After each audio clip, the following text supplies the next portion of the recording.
Peace, peace, and welcome to another exciting discussion on Cook on Quarantine. This is going to be, as I always say, this is going to be fun, but I'm really excited about this conversation because I'm talking to a movie star. Yeah, right. Not just in actuality, but she looks like a movie star. Very sweet. I got Thank the you. privilege of meeting Miss Rachael Holmes. I want to say it was back in 2015, 2016 when we had our first conversation. We met a little before that, but I was speaking at a get together in LA for Williams College, and the topic was education. We got an opportunity to kind of connect afterwards. Little did I know she was like an international superstar on the big screen. Hyperbole. But does so many other things from, educating young people in the arts to advancing conversations on anti-racism, things that I don't even know, that we're going to find out today. So thank you for doing this, Miss Rachael Holmes. I appreciate Thanks for having me. Yeah. Thanks for having me. Yeah. Yeah. So we also went to the same college, Williams Yes, College. We did. But before we get into that, I wanted to sort of like just touch on a little bit about how you grew up. You have several siblings, right? I do. I'm the youngest of 5. Okay. And there's a pretty big age gap in between us. I'm the baby, and some of my older siblings are in their 60s, and my closest sibling is about 8 years older than me. He's a physician, so we grew up together. It's kind of like 2 sets of full siblings. So I was definitely a big old surprise because my mother had me when she was, I think, 46 or 47. Yeah. Where'd you grow up? County of Kings, good old Brooklyn, New York. First gen. Family hails from Jamaica, West Indies. And yeah, I am an ever proud native New Yorker. Part of being a native New Yorker, at least of a certain era, is, we're all polyglots, right? We're all used to giving directions in your native language, wherever you come in from. We've seen it all. As evidenced by right now, we're used to seeing our city go through unbelievable heartbreak and outstanding resilience and tenacity and love. So it's another cycle. It's another cycle. Yeah. That we're going through. Yeah. Yeah, and I want to get into that too. So I've had a lot of Jamaicans on the show. Oh yeah. And I've had a lot of Brooklynites on the show, and I've had a lot of Williams alumni graduates on the show. And Cool. People always think when we talk about Jamaicans, talk about like how many jobs they have or whatever. But I swear, like people from Jamaica. I mean, it's true. Yeah. That's not the thing that I harp on, though. The thing that I always find is that Jamaicans, like, their skin glows. Melanin popping. Yeah. I was like, dang, there's something out there that. So you had a big family, Jamaican roots, but you were born and raised in the States, in Brooklyn. Yep. What was some of that like upbringing like? I mean, pretty cool. Immediately, my parents were great about exposing me to the arts, and growing up in the 80s, you come outside, you see the boombox on the corner, everyone's breakdancing, go down to Fort Greene. Spike is, shooting a joint. I mean, all of us are in at least one or two of those, because he wanted straight up, his background actors were the kids. He was like, hey, you want to be in a joint? Go. And Rosie Perez would come in and be like, come on, kiddies, so cool. Lots of culture, lots of languages, to go to a certain neighborhood, you had to speak the language. So I'd tag along with my mother, and we're speaking Russian. We're speaking Spanish, we're speaking French, we're speaking Creole. It was pretty cool. The city bit back in a different way. Of course, at the same time, we knew what was going on with the drugs, with crack and cocaine being dropped into the neighborhoods and baiting people. And right. that war, right? Reaganomics was in full flex, right? Very aware of that, what it means to be from an immigrant family working. We say twice as hard to be half as good, but we have to alter that equation. It's way more than twice as hard. And yeah, just this, I definitely grew up with a sense of pride about, I have the blue passport and what that means, what currency that is. And also just that interesting balance beam of being first gen. In pre-kindergarten, I was sent home with a safety pin note that says, we cannot understand when Rachael speaks.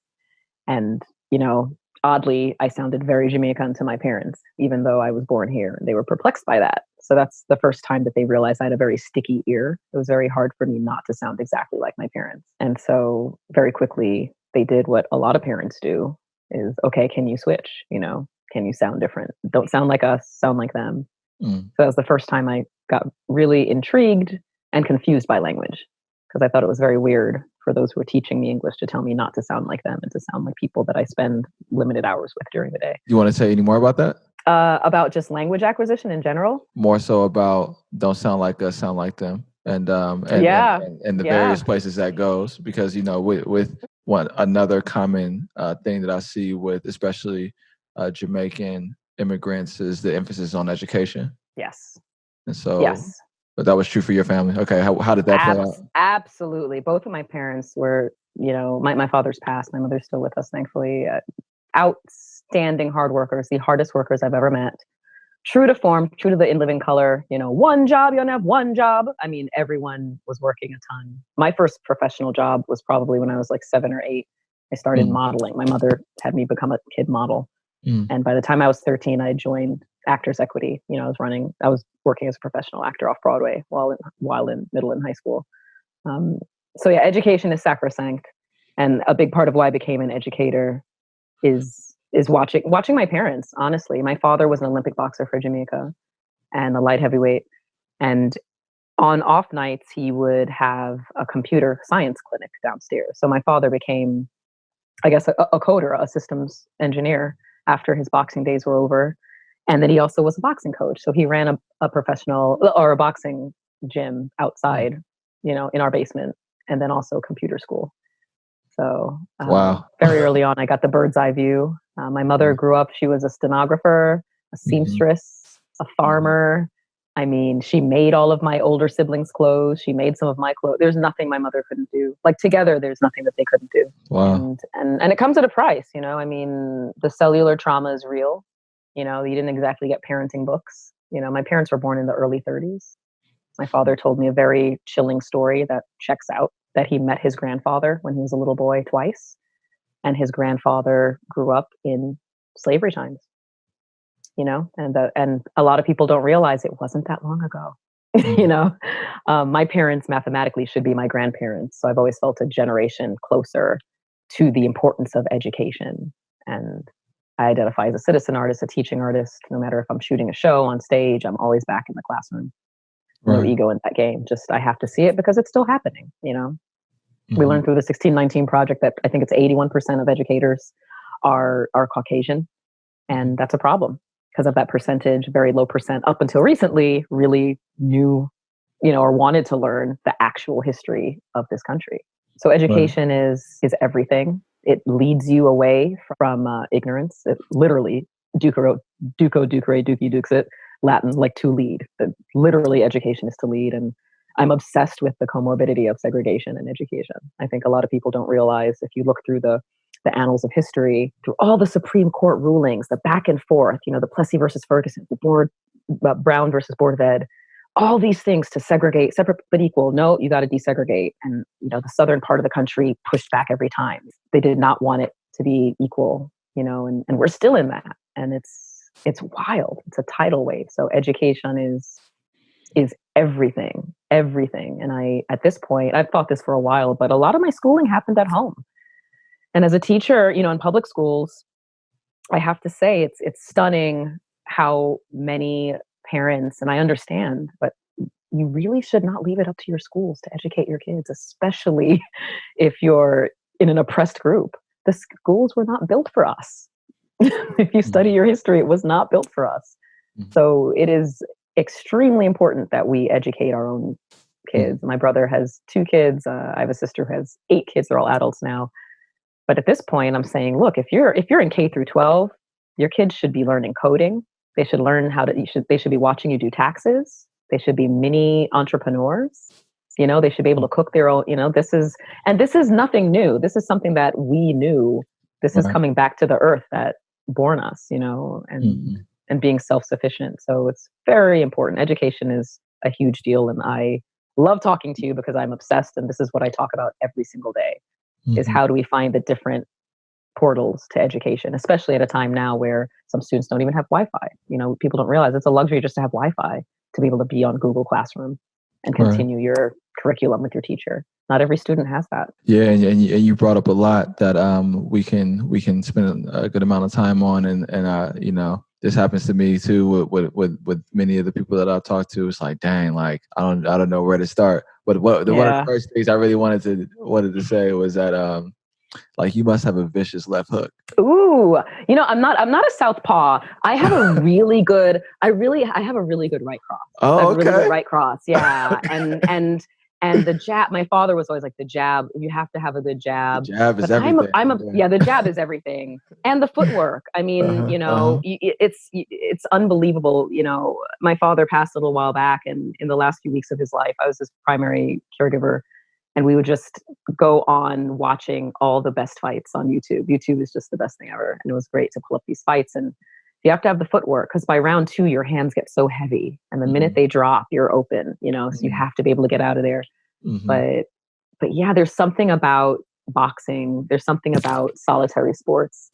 You have to really discipline your mind. It's truly a science to get into that headspace. No, yeah. I recently started training Muay Thai. And Muay Thai is everything. Yes. Yeah. I love it.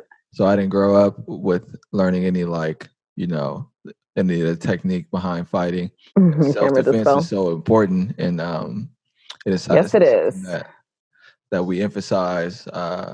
You know, certain families do, but as a society, it's not something that we embrace. And so I wanted to say that I thought it'd be funny. Like, you got to, I'm sure, but it's the right cross. The right cross is what you're good at. And so, all right. So then, but one of the other things though too is that I had another guest. He's actually Black Honduran, or I don't know if I said that right, Honduran. But, Honduran, yeah. And he talked about, his name is Chris Bennett, and he runs a tech company out here. And he talked about his family constantly running businesses, and then them having to file bankruptcy. He's like, but like, you know, we were fine. Like, you know, yeah, we're in bankruptcy. It sounded serious, but like we bounced back. It was cool. So seeing that, right? Seeing all of the you talked about seeing taxes and like bankruptcy, that's like a tax thing, right? Like people watching a transition and watching families persist and having that first education. And it sounds like with your parents, there is a big emphasis on like DIY and self-learning.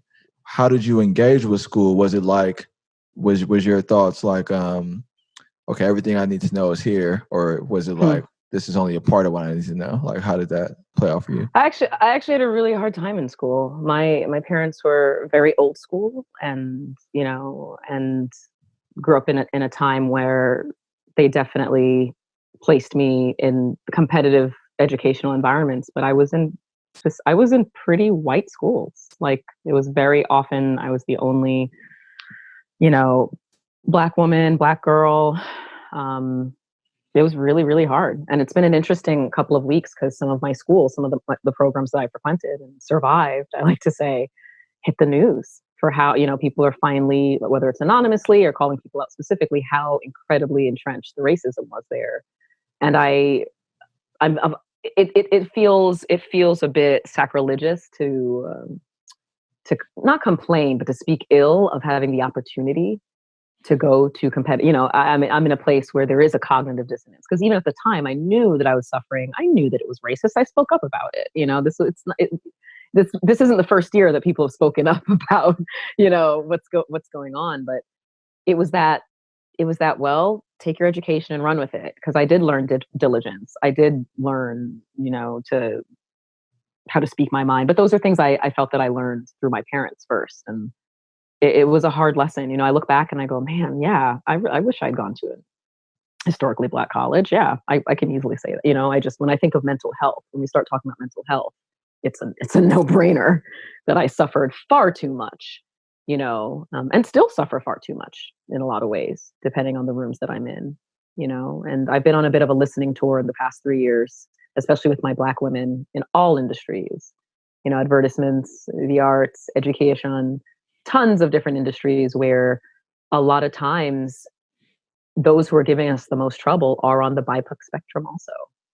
It's, you know, you can be on the BIPOC spectrum and actually be a gatekeeper and be maintaining the white supremacy because you're being paid to, you know? So it's an interesting time to watch to watch certain leaders start to wake up themselves and go, oh, have I been part of this? Or maybe they don't wake up and suddenly they're doing the good old DEI work that they've never, wondered about before. And so it's a very interesting time. It's a big Sankofa time where everyone is looking back to see where they're headed and all the mirrors are going up, but I would definitely say, while I'm very thankful for all the opportunities, I mean, I can't even begin to express my gratitude. It definitely came at a price, and I think about that when I think of the choice to become an artist, which is such a hard road for so many reasons, and it was definitely born out of trauma and needing to express myself and trying to take hold of a narrative that felt a little forced down my throat in a lot of ways. Yeah, I want to focus a little bit about your acting career, and all the various types of art that you sort of committed yourself to. Because I don't want to just limit it to acting. You probably can do like 30 things, and I'm not aware of, like 10 instruments, and can do like gymnastics and 12 different types of dances and stuff like that. So crazy. 10 styles. So, but you let's go back to the modeling. So you started modeling and you were in, it sounds like you were some extras in some movies coming up. Yeah, extras was definitely my summer after my first year of grad school, through which I completely suffered. That's a whole different story. And yeah, it's been a long road. I mean, it's one of those things where a lot of times, especially with acting, people think you've either never done anything or you're a superstar, and they don't realize that there's a lot of levels in between. And I'm admittedly a massive introvert, and I like to take my time with things. I love my privacy. I'm also an actress who has never ever done nudity. I put my foot down in my 20s that I would, and that's not a judgment to people who do it, but just for me, it's very important to me that I only take on roles that are cerebral and about moving in that way. And I've stood my ground, and I've lost quite a lot of jobs because of that. You have to drop out in the end. I think I lost lost quite a lot of jobs because of the decision to do what exactly? To not engage in nudity on camera. Okay. Yeah. Yep. And it's interesting. I caught a story with I think the actress Megan Fox. I caught on Twitter the other day that she's speaking up about what it was like to be 15 years old and have studio executives put her in barely their clothing, and so it's a lot of the intersectionality of being a Black person and also a woman and also new to this, because I actually haven't done TV for that long. It's only been a couple of years. I'm a theater baby. I grew up going to theater and watching theater, and I got my MFA at Tisch for stage work, and it's a very interesting path, and it's a riveting time to be awake right now, because a lot of people are finally speaking up about what it actually means to be a Black woman in these rooms, in rooms that are still, and we've come a long way, but there's still farther to go. There's still a lot farther to go in terms of writing our own stories, producing our own things, not trying to audition or be heard by people who, might not have our best interest at heart or just don't know our stories in a genuine way. As an actor, I've been in rooms where I'm portraying a role or I'm rehearsing something, and because the director has no idea what a response would look like culturally, it falls on deaf ears. They don't recognize my reaction to something, and they immediately think that it's bad or inorganic because they don't understand that culturally, no, that's how, if I brought in a couple of friends of my culture, we'd all do that in sync probably, So I get very meta. That's the educator in me. I get very meta about the artistic process of rehearsing a play or of shooting something on set. It's very interesting. We all have implicit biases, and it can play out in full form sometimes in the arts. I'm interested in knowing like the types of roles that you've taken on or that have like really challenged you cerebrally. Because I hear you talking about a commitment to that. Was there an initial role where you were like, okay, this is it. This is like, I want to do more of this? The two roles that come to mind, I think the first one's definitely Mad Dogs, just because that was kind of, I call them shiny moments, because it was a moment where, I'd auditioned for maybe 2 episodes of the show, but they booked me for like 8 or 9. And that seemed terrifying at the time, and we were cross-boarding, which in TV means that you're not shooting everything in sequence. So you might, if you have 9 episodes, you might be shooting episode 7 before episode 5. So I'm used to stage. I'm used to linear, right? You start at the beginning of the play and the audience watches and lives through your journey, and it's very organic. You unravel, you come back together, whatever your super objective is. So very quickly I had to map out, like I played a character named Erica Diggs, and we shot in Puerto Rico, but it actually takes place in Belize. The story takes place in Belize. And she's native to where she is. And it was very interesting. Every step of the way, the cultural metrics, this is a role that I did in my natural hair, which I suffered through graduate school of being told in every production all the time, when are you straightening your hair? Why don't you put a wig on? Why don't you shave your head? And I have reserved receipts. I still have the emails, So it's just one of those things where that was a role where every step of the way I had to advocate for that character because I was genuinely advocating for myself. And it was a beautiful thing because the more I advocated, the more I found my allies. And I'm still very close friends with the creator of that show and one of the main producers of it, so there's something to be said about just being honest and sticking your neck out sometimes, because you might actually find that you have more of a tribe than you think, So the challenging part, or the positive part of that experience was the advocacy and seeing sort of like things being embraced, offset.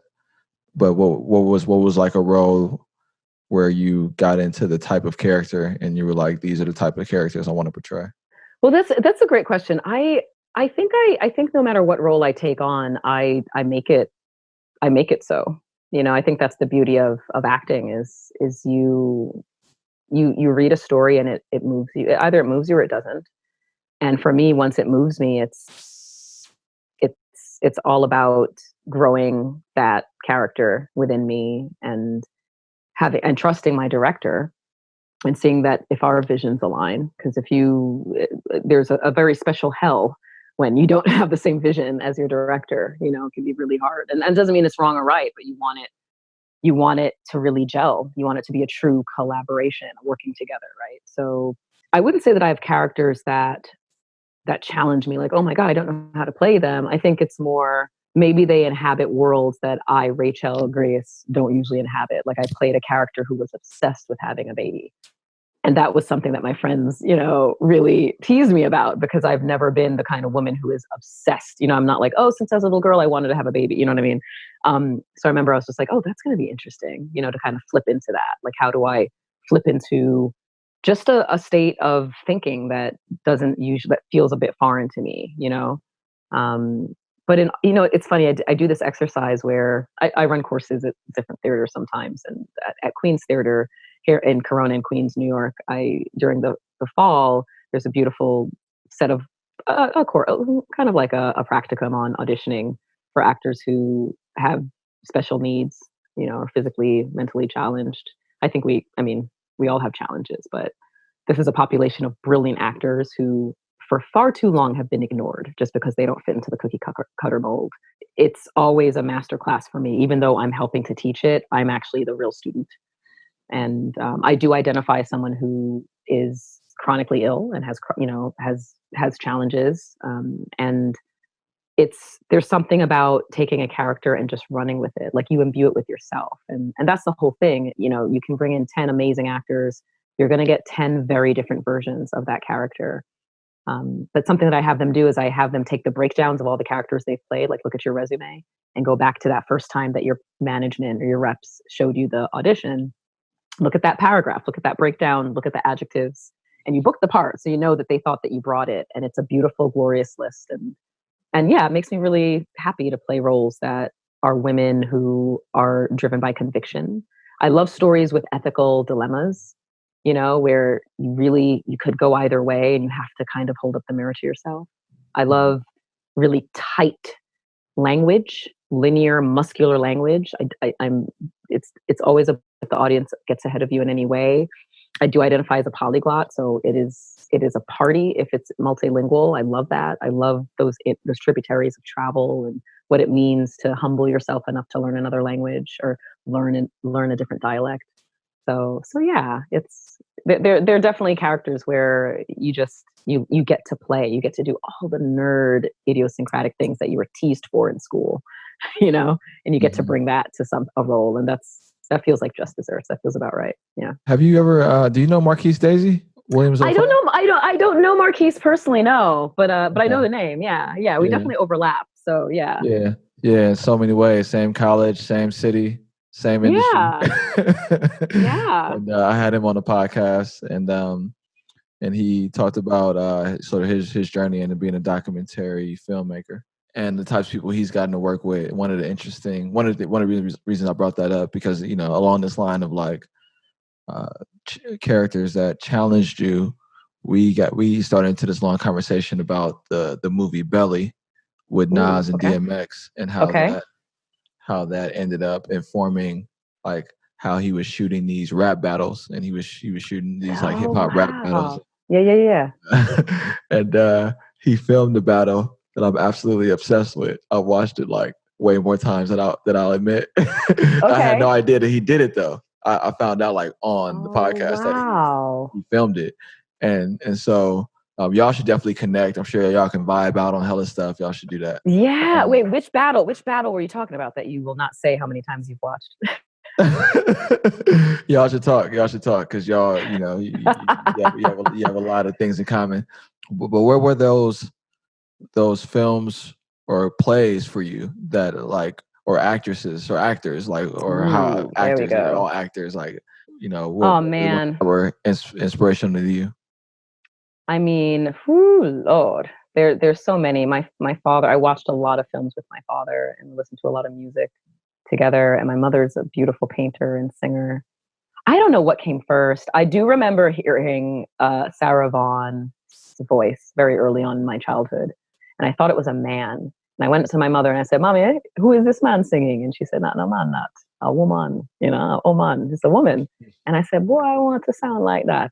And it's funny because I ended up being a contralto, much to my mother's chagrin, because she's a super soprano and all the women in my family are sopranos.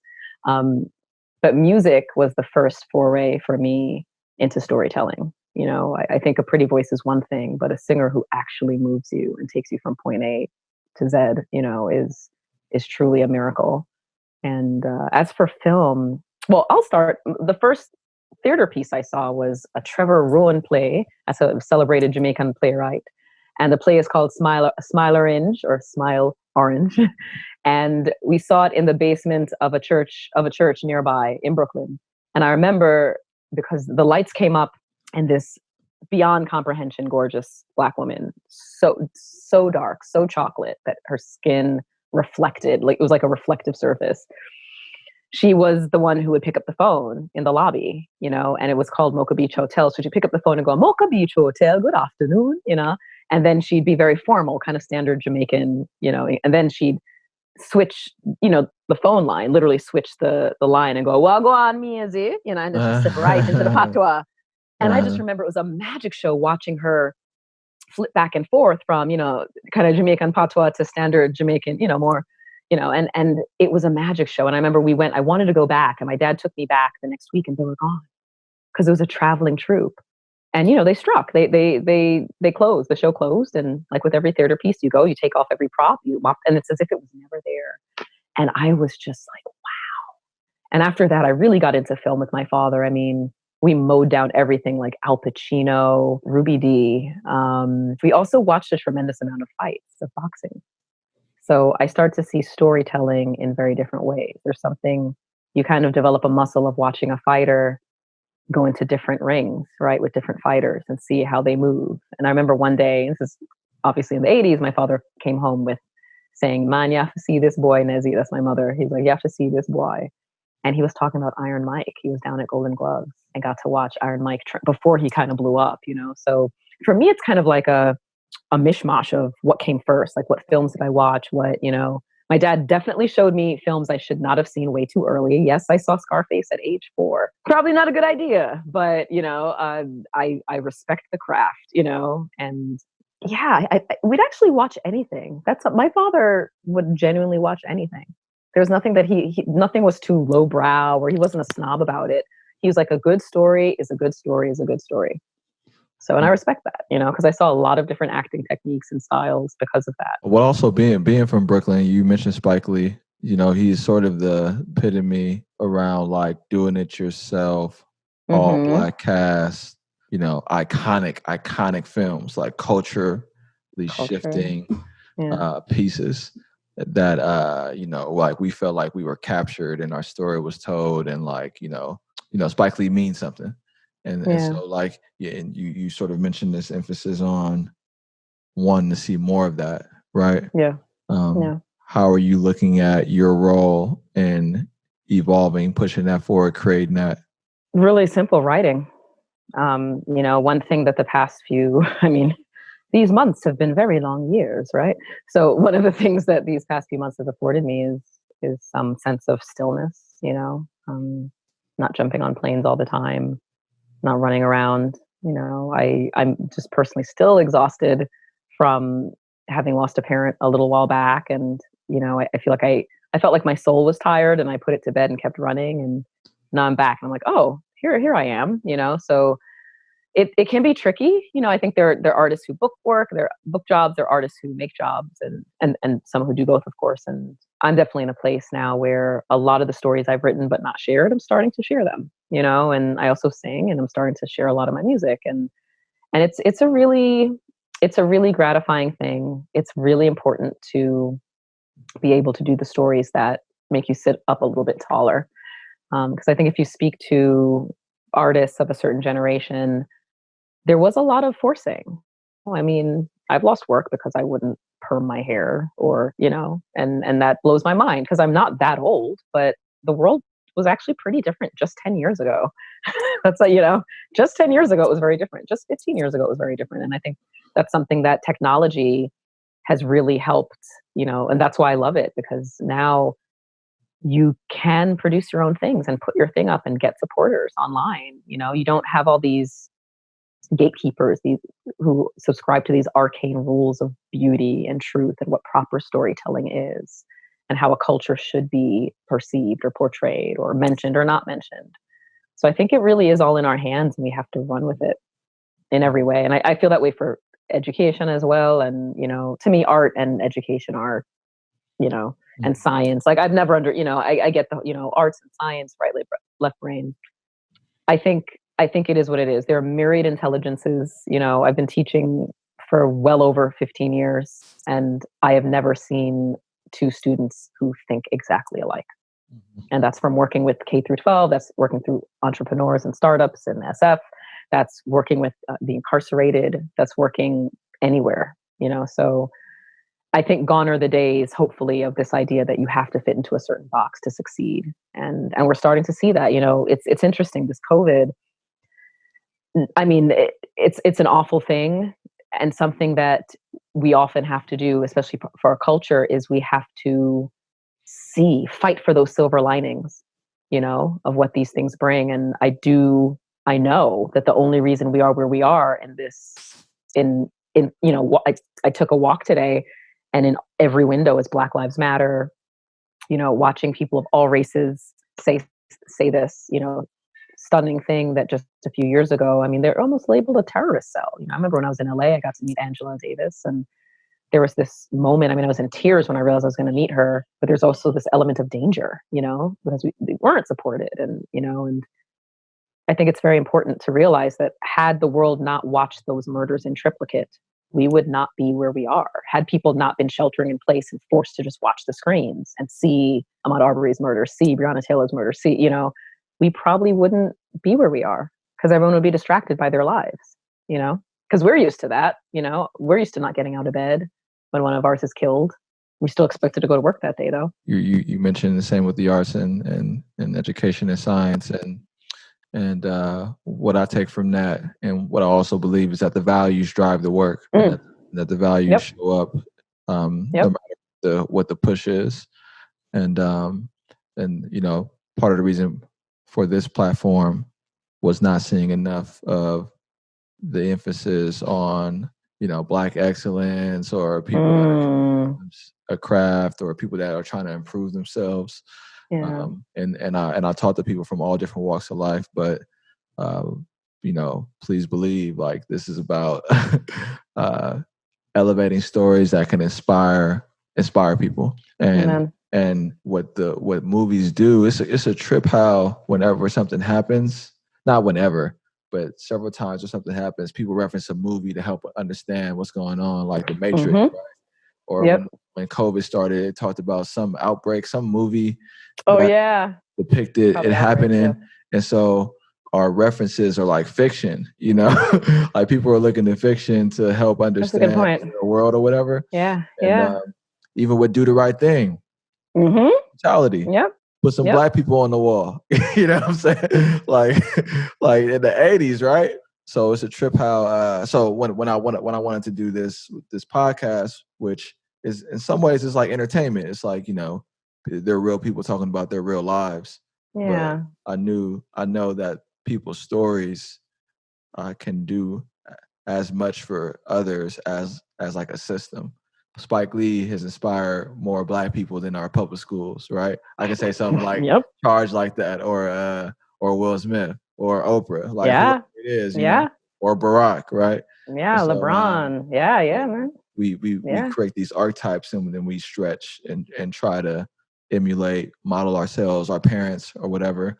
And so this platform was in service of that, like and having you on as someone that is an active arts professional, but also has several other interests.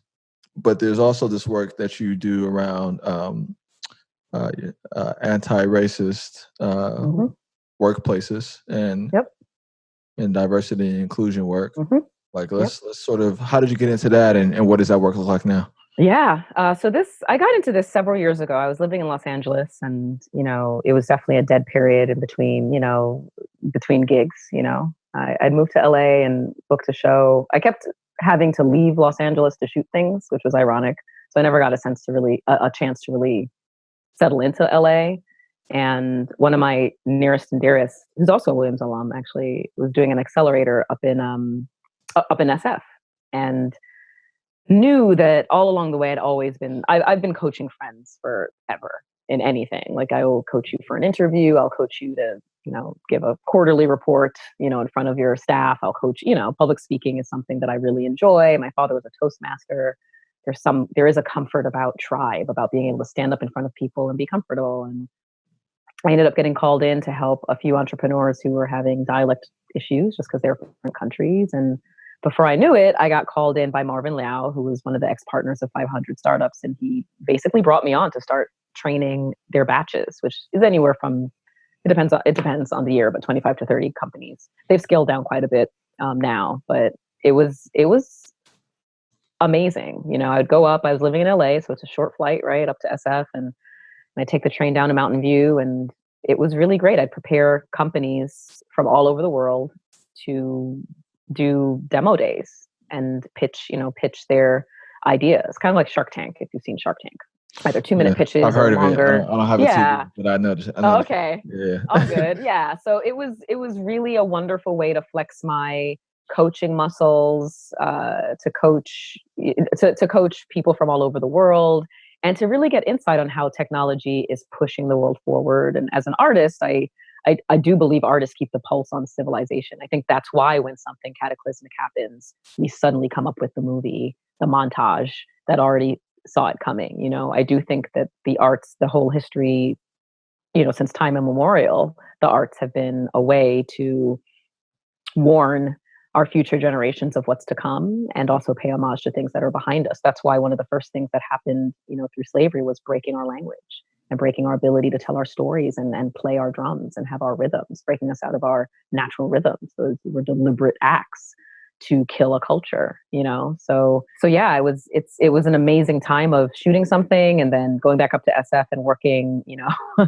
I have a story. Once I went into a building in Mountain View, and the security guard thought that I was there to do something janitorial, because he said it was so rare. He really had to strain to think of a time when a Black woman came in to go up to that floor, you know. And it's interesting, you know, there's something about teaching that is just so holy and so noble. And, you know, there are countries where everyone has to do a year of military service. I really think we should have to teach.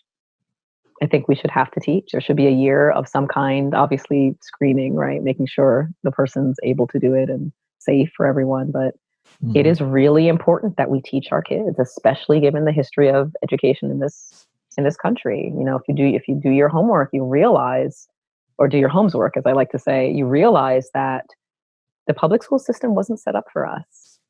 You know, there was a time when it was set up for white children, and end of, full stop. So it's very important no matter what room I walk into. And now, you know, it's about building allies and doing anti-racist work, but that's always been deep into my work anyway. I bring that work into the class. I brought that work into the classroom 15 years ago, and I'm working with, you know, profoundly hard of hearing kindergartners.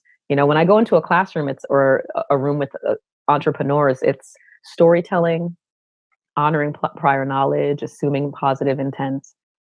Self-esteem building is huge for me. When I would teach in the South Bronx, a lot of times it's like, forget about it. We don't have to do the monologue from whatever right now. Let's stand up and talk about our names. You know, a simple game I do is, all you need is your name. Think about your name. Write your name in the air, you know, with a feather, with a quill pen. Write it out in ink, you know, who can sign their name, right? And then, who named you? And I give them time to think. And this is all ages. It works with everyone. When's the last time you got to sit down and realize, wow, I was loved enough that I was named? Because not everyone had that luxury, depending on the packaging you came in and the time that you entered this universe and this cosmos, right? So if we can build up that sense of self-pride and love, and it's something that I aspire to every day, and it's not always easy, but doing diversity, equity, inclusion, anti-racist work, all the, you know, and I love it. The language keeps changing, right? Everyone's scrambling on LinkedIn and changing their titles every other day, depending. And I think that's actually a really good thing, because the language is having a hard time catching up to where we are. And that's a riveting time to be alive, where the language has not caught up to where we are, and we actually get to pave the road ahead of us linguistically, you know, and psychologically. It's just so, it's a very exciting time. Yeah. And there's been this, there's obviously been people like you and others that are watching this happen, but have already been committed to this, you know? So it seems like there's more of a mainstream embrace of work that's sort of like, that's been ongoing since before we were born and our parents were born and Amen. our grandparents were born. And, you know, I just released an article today. Today is 4th of July, which we haven't gotten into yet. Yes, it is. Yes. And it was about Black independence and achieving independence in 2020. And, you know, knowledge itself, like, you know, like you've sort of been tapping on our history, our names, our what was actually set up for us and what wasn't, where a lot of this came from is at the root of everything. And for me, that has been really eye-opening around my own consciousness, and it's kind of like ignited a focus on self-improvement, which sort of for me is kind of like in honor of my ancestors. Like, let me be a better me in honor of them. And if they did all that, like, dang, I ain't got no excuse but to be better, right? Making them the bar as opposed to white society the bar. You know what I'm saying? And so maybe not for the same reasons, but based on our conversations, I know that you also have an ongoing focus on like improving yourself, keeping yourself healthy. You talked about being a vegan. Yeah, vegan life. Yes. Yeah. And so when I bring up some of those topics, like, how does that register with you? What ways have you been trying to improve yourself? Yeah, you know, it goes back to Audre Lorde, you know, self-care is an act of political warfare, you know, and growing up in a house with a father who was an athlete, you know, and a mother who came up before my father did, brought up 4 of my siblings before, and, you know, was this matriarch who was one of the first Black women to be in the front office at her job, you know. Taking care of yourself, especially your body, especially in a country that still has not figured out how to honor its citizens enough with basic health care. You must equip yourself. You must educate yourself about the food you're eating and where it's coming from. You must educate yourself and know what works for your body and what doesn't. And it's that self-love of wanting to feel good, because that's one of those luxuries. This is a very important time where we can also learn, what does it feel like to have those luxuries? Because a lot of the time we just think of like, oh, money, you know, if things were fair, we'd have more real estate, we'd have more this, we'd have more that, but we'd also have lower blood pressure and fewer cases of diabetes, you know, and healthy Black women wouldn't be dying at an alarming rate in childbirth. you know? So if you don't have your health, you've got nothing. It doesn't matter how large your, what your generational wealth is, if you're passing down a house, if, and mental health, because we are so programmed to press on and press on. There is integrity in that grit, but there also comes a time when you have to say, hey, I actually want to enjoy the life I'm living, and be able to sit back and see where things are, and take stock and be with friends and be healthy and, be able to retire for old age and live to see that old age, So for me, veganism, I've been a vegan for well over a decade, and it was purely nutritional. I was not doing well on the food in this country. And whenever I'd leave the country, I was doing better. It was very interesting. A lot of preservatives are put in things in this country. A lot of crap is put into foods, and you teach in poor neighborhoods and your kids come in drinking, crap like blue drink and, just garbage. And then you expect them to be able to, take the work, do a day's work. It's impossible. The body is a machine, a most beautiful, glorious machine. And I haven't figured it all out. Stress, of course, is outstandingly unhealthy, and we're all under a tremendous amount of stress, as we well know. Our populations are buckling under the stress more than, we've been living in a pandemic for quite a while. COVID is a new pandemic for us.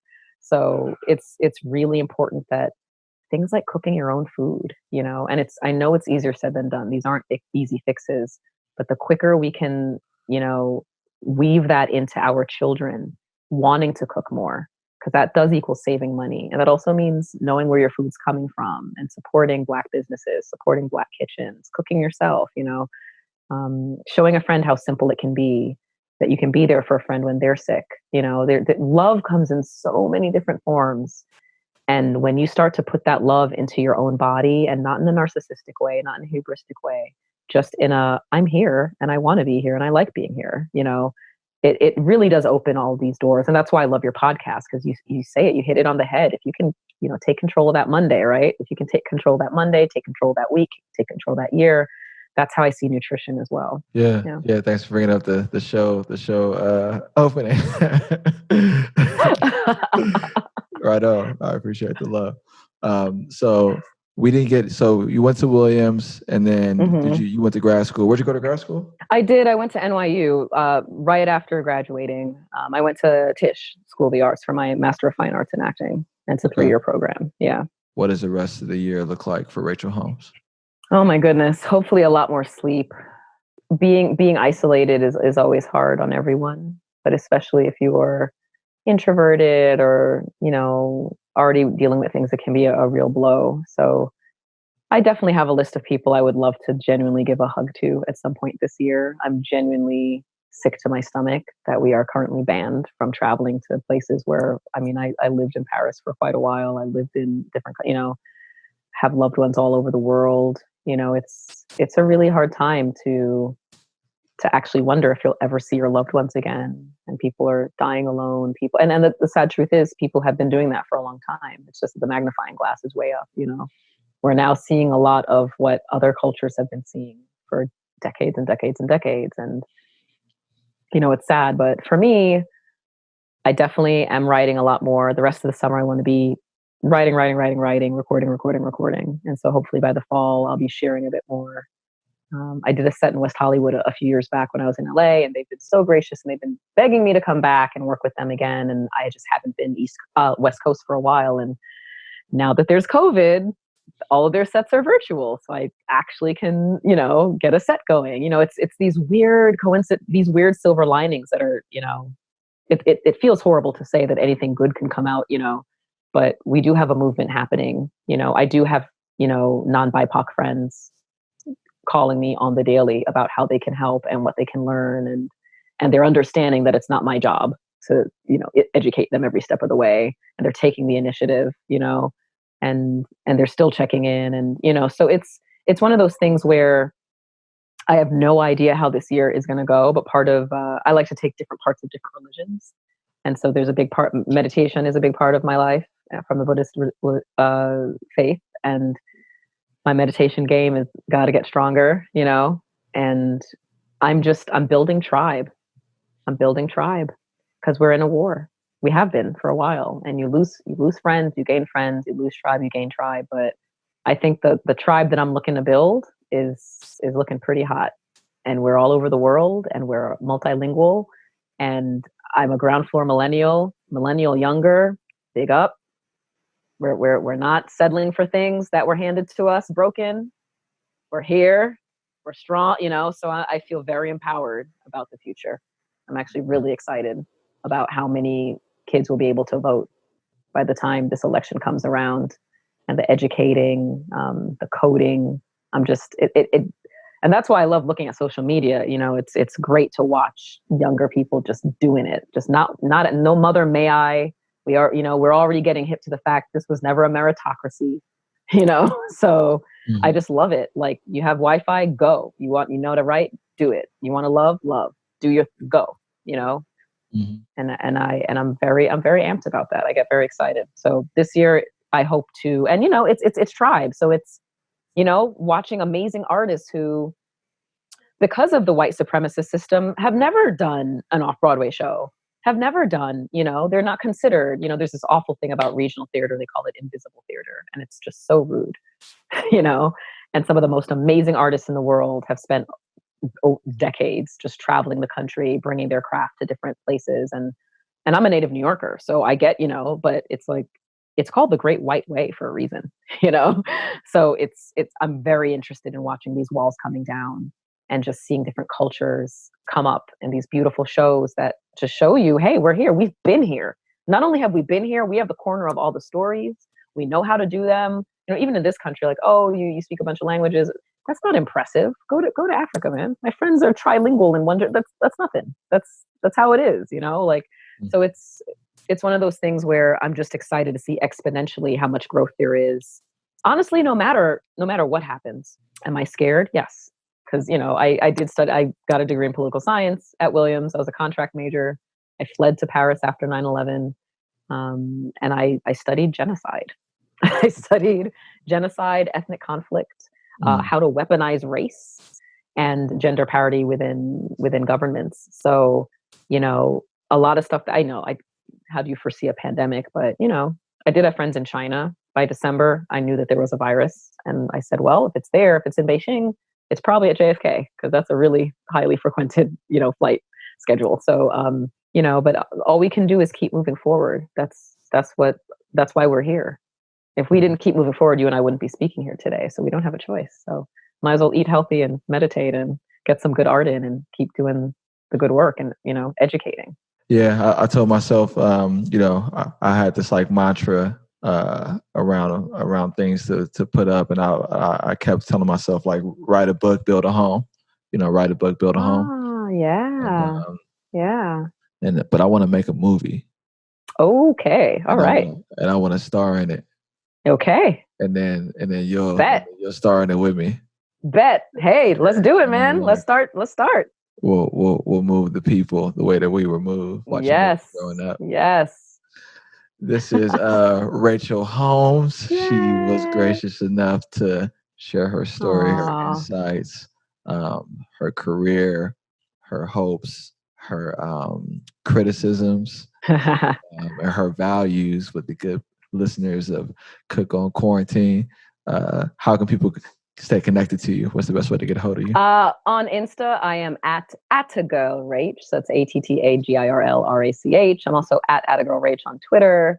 I'm starting to come into my own dreams of, my last name is Holmes, like Sherlock Holmes, do your Holmes work. That's something I tell a lot of my crew and a lot of people I teach. I love that you said graciously, because my middle name is Grace. And I knew that logistically, but did not really come into that name until I held my father as he transitioned. And so I do go by Rachael Grace Holmes. And it has been an honor to talk to you. And I really am going to hit you up, and we're going to start writing that. We're going to start writing that film. Yeah. So I hope you're ready. Okay. I'm in. All right. Done. Thank you, Rachael. Peace. And thank you for listening to another episode of Cook on Monday Morning. At Cook on Monday Morning, we believe that if you own Monday morning, you can own the week. If you own the week, you can own the year. And if you change your year, you can change your life. I'd like to thank Rachael Holmes for taking some time to share a little bit about her story, her journey. We sort of had a meandering conversation about all things equity, being an artist, growing up in Brooklyn, her story is really interesting and varied, and she has a lot of great perspective. She lives a lifestyle that I really want to emulate. Like she eats incredibly well.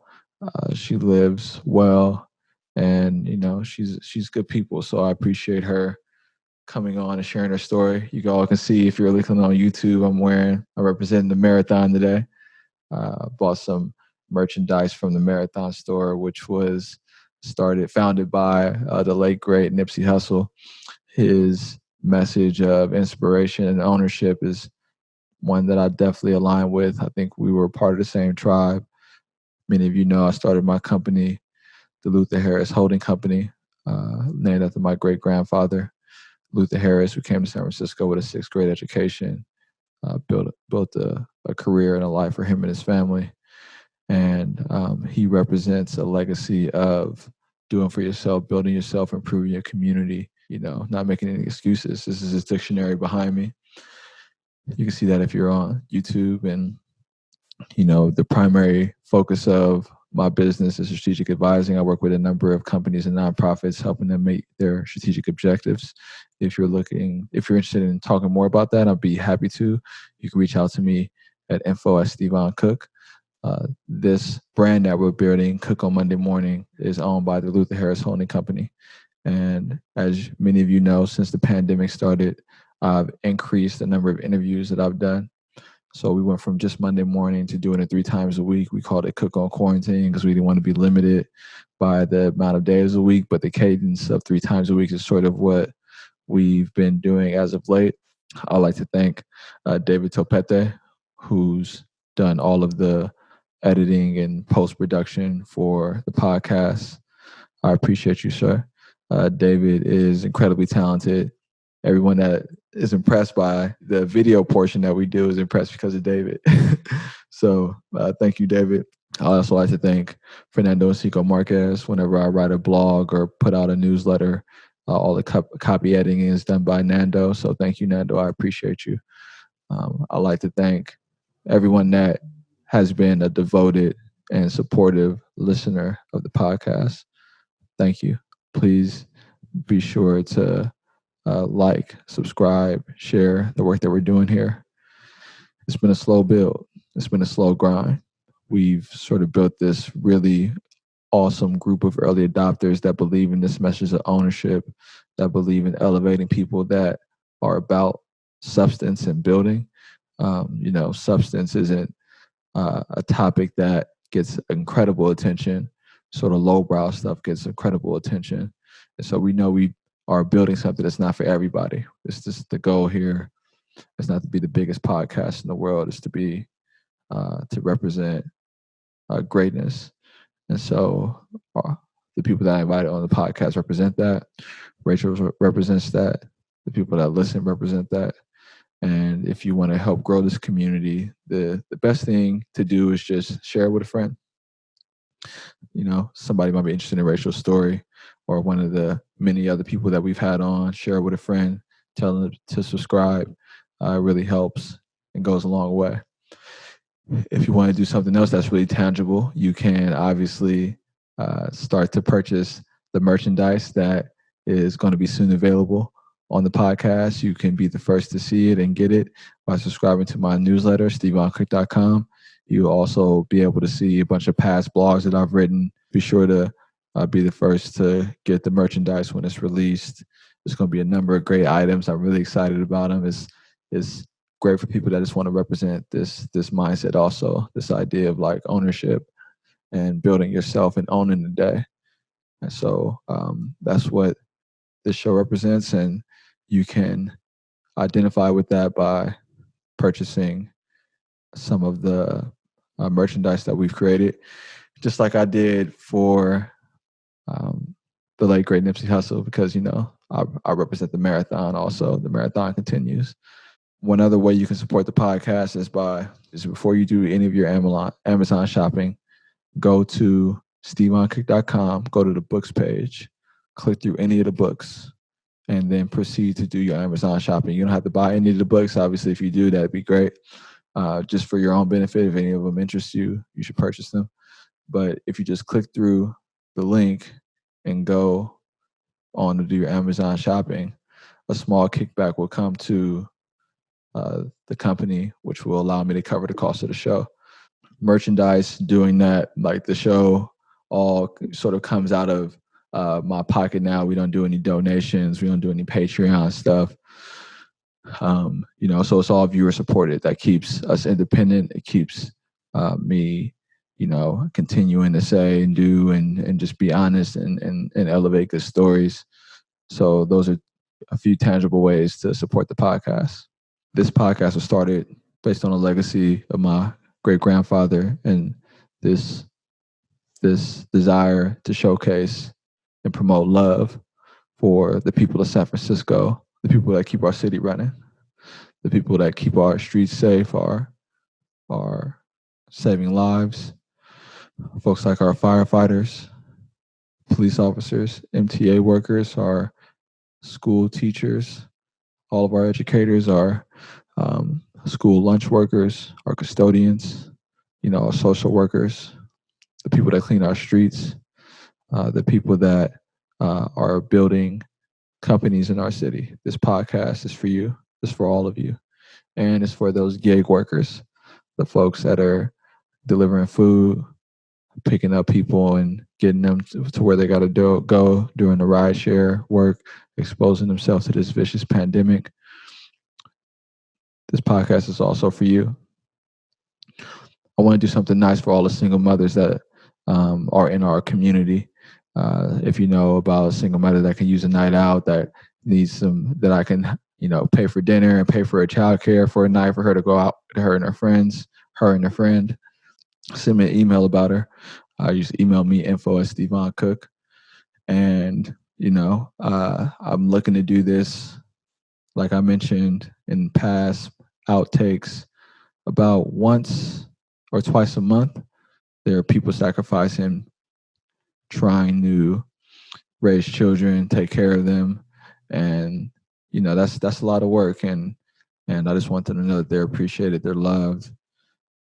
And so if you know of anybody that's deserving of that, again, send me an email, info@StevonCook.com. I also just want to give a final shout out to the people that listen to our podcast all over the country. I mentioned a lot about the people in San Francisco that keep this podcast moving. It's also for people in cities like Oakland, Los Angeles, Dallas, Houston, New Orleans, Miami, Orlando, Tampa, the Carolinas, all across New York, Gary, Indiana, Little Rock, Arkansas, Denver, and our folks on the continent of Africa, people that my friends, my Kenyan, my Ghanaian brothers, my Ethiopian and Eritrean brothers and sisters. Thank you all for supporting the podcast. And I deeply appreciate you. Till the next time we see each other again. I hope it's not too long. I hope that you'll reach out to me and let me know what you think about the podcast. I hope you'll hit me on all my social media channels. At LinkedIn, I'm at Stevon Cook. On Twitter, I'm at Stevon Cook. On Instagram, I'm at Stevon Cook. Subscribe to the newsletter, subscribe to the podcast. Use us by going through Amazon. And I've surprisingly just kind of met people on the fly, and I wanted to have them on here. So if you have show guest ideas, hit me about that, and let's continue to grow this thing, this beautiful thing that we're trying to do together. This mentality that we're trying to elevate together. As we do that for one another, we do it for ourselves. Peace, and we out.